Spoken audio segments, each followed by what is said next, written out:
tawagin niyo ang lahat ng Sun Hoodlum Squad. I'm taking shots at the enemy. I'm gonna make it to the top, leave a legacy. If I got something to say, you better let me speak. Turn it up a new degree, bitch, you ain't seen anything. I pop off with the new.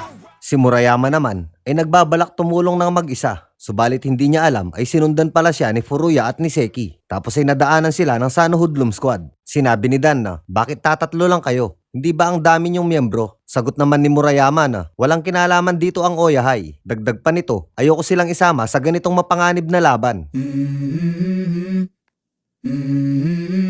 Nang makaalis na ang Sun Hoodlum Squad ay biglang bumusina ang malalaking truck at sakay nito ang maraming tauhan ng Oyahay at sinisigaw nila ang pangalan ni Murayama. Nandito din si Todoroki at nakahanda ang lahat para tumulong.